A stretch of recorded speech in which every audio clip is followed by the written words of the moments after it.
प्रिय भैया बहनों, आज की कक्षा में आप लोगों का स्वागत है। आज जो टॉपिक हम पढ़ने वाले हैं वो है टाइप्स ऑफ सेंटेंस। इसके पहले की कक्षा में हम लोगों ने सेंटेंस के डिफिनीशन के बारे में पढ़ा था। Sentence A group of word which make a complete sense. शब्दों का ऐसा समूह जिससे पूर्ण भाव का बोध होता है उसे सेंटेंस कहते हैं।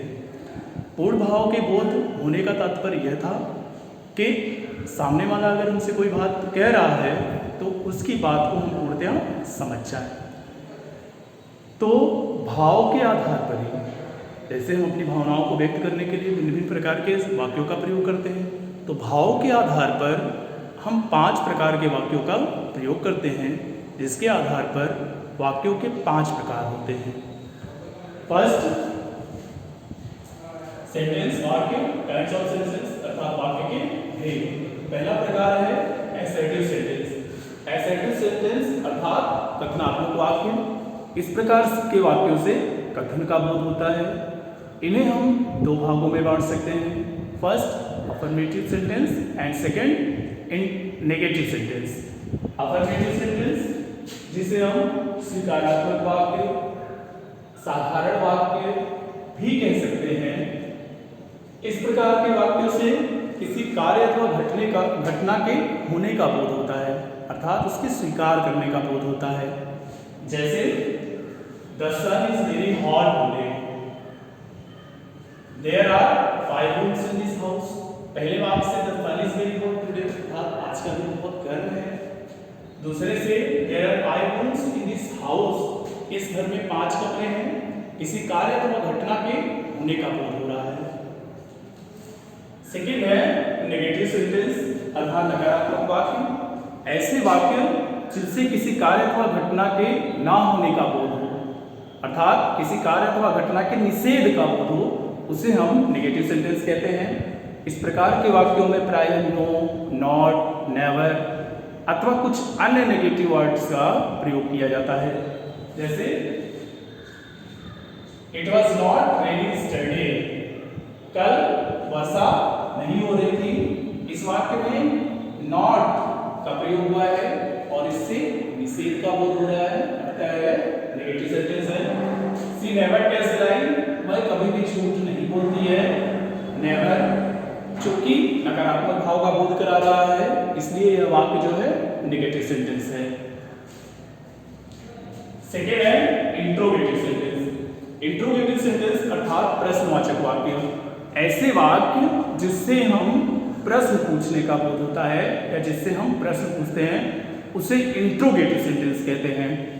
यह भी 2 प्रकार के होते हैं। फर्स्ट है बिगिंस विद हेल्पिंग वर्ड। ऐसे वाक्य जो सहायक क्रिया से आरंभ होते हैं। सेकेंड है बिगिंस विद क्वेश्चन वर्ड। ऐसे इंट्रोगेटिव सेंटेंस जो इंट्रोगेटिव वर्ड से स्टार्ट होते हैं। जैसे begins with helping verb अर्थात सहायक क्रिया से आरंभ होने वाले इंट्रोगेटिव वाक्य।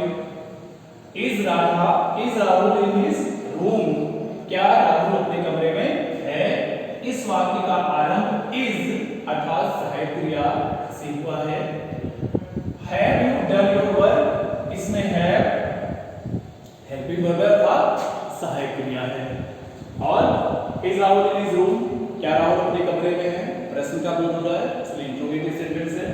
Have you done your work, क्या तुमने अपना कार्य पूर्ण कर लिया है, प्रश्न का बोध हो रहा है, इसलिए इंट्रोगेटिव सेंटेंस है। दूसरा प्रकार है बिगिंस विद क्वेश्चन वर्ड। प्रश्नवाचक वाक्य जो प्रश्नसूचक शब्दों से आरंभ होते हैं। जैसे who is knocking at the door, दरवाजे को कौन खटखटा रहा है, दरवाजे पर कौन दस्तक दे रहा है, प्रश्न का बोध हो रहा है, इसलिए यह इंट्रोगेटिव सेंटेंस है।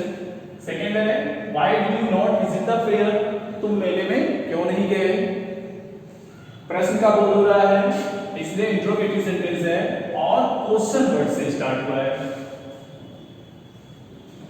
तीसरा है इंपरेटिव सेंटेंस।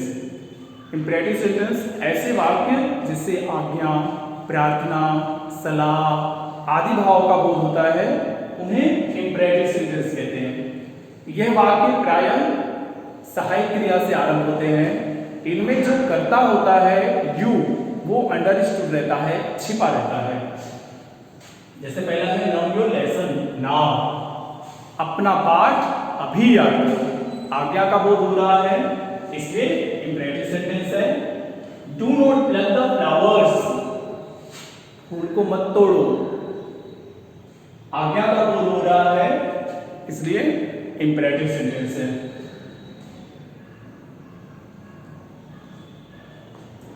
एक्सक्लेमेटरी सेंटेंस चौथा है। एक्सक्लेमेटरी सेंटेंस अर्थात विस्मयादिबोधक वाक्य, ऐसे वाक्य जिनसे आश्चर्य, प्रसन्नता, दुख आदि मनोभावों का बोध होता है, उन्हें हम एक्सक्लेमेटरी सेंटेंस कहते हैं। जैसे ब्रेवो, शाबाश, you have scored good goal, तुमने अच्छे गोल किए।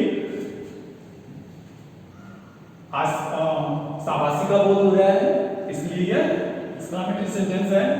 Hurrah, we have won the match, प्रसन्नता का बोध हो रहा है। हुर्रा, हमने मैच को जीत लिया है। तो ये दोनों वाक्य एक्सक्लेमेटरी अर्थात विस्मयादिबोधक वाक्य हैं। पांचवा प्रकार है ऑप्टेटिव सेंटेंस अर्थात इच्छावाची वाक्य।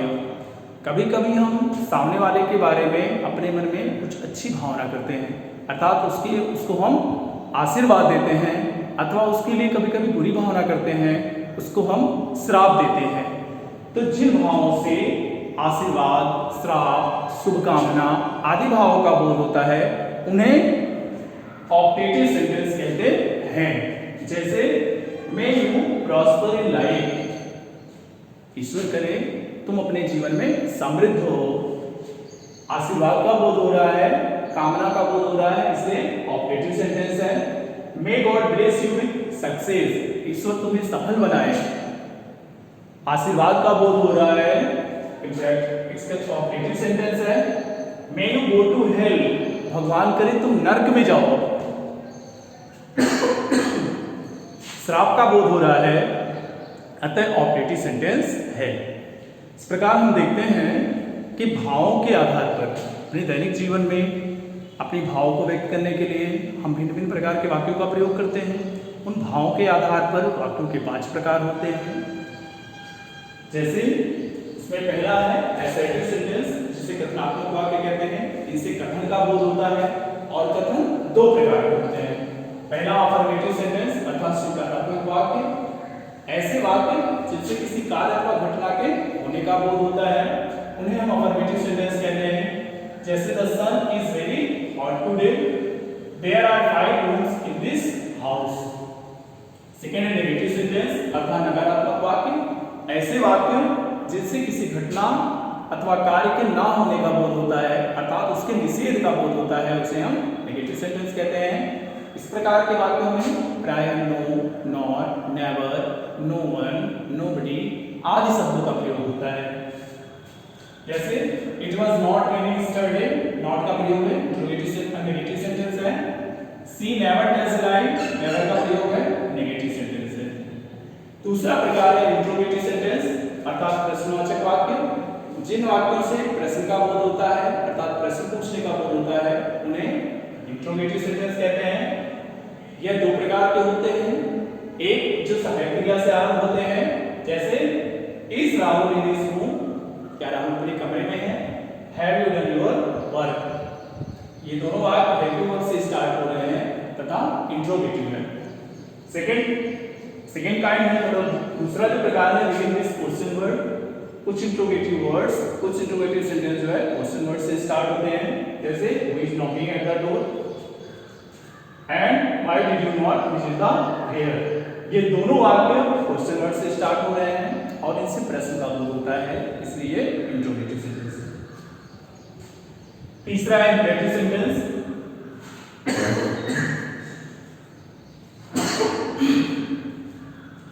ऐसे वाक्य जिनसे आज्ञा, प्रार्थना अथवा सलाह का बोध होता है, उन्हें हम इंपरेटिव सेंटेंस कहते हैं।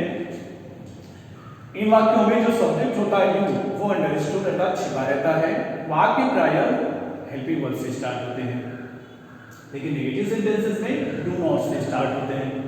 जैसे learn your lesson now, second है do not pluck the flower. इन दोनों वाक्यों से आदेश का बोध हो रहा है।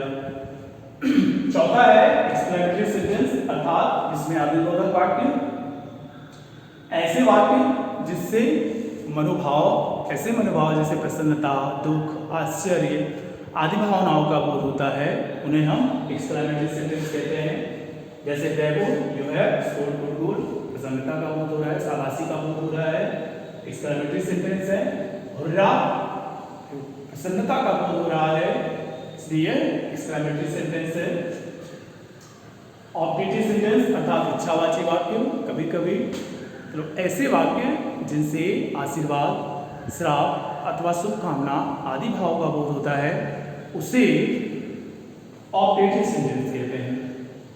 वाक्य प्रायः में से आरंभ होते हैं तथा वाक्यों के अंत में साइन ऑफ एक्सक्लेमेशन अर्थात संबोधन का चिन्ह आता है। May you prosper in life, may से स्टार्ट हुआ है, लास्ट में साइन ऑफ एक्सक्लेमेशन है, इच्छा का बोध हो रहा है अर्थात आशीर्वाद का बोध हो रहा है, ऑब्जेक्टिव सेंटेंस है। May God bless you with success, may से आरंभ हुआ है, साइन ऑफ एक्सक्लेमेशन आशीर्वाद का बोध हो रहा है, तो ऑब्जेक्टिव सेंटेंस है। May you go to hell, may से आरंभ हो रहा है, लास्ट में साइन ऑफ एक्सक्लेमेशन है, श्राप का बोध हो रहा है अर्थात तुम नर्क में जाओ, भगवान करे तुम नर्क में जाओ, अतः यह ऑब्जेक्टिव सेंटेंस है। तो ये थे वाक्य के 5 प्रकार। आशा है आप लोगों को यह टॉपिक समझ में आया होगा। धन्यवाद।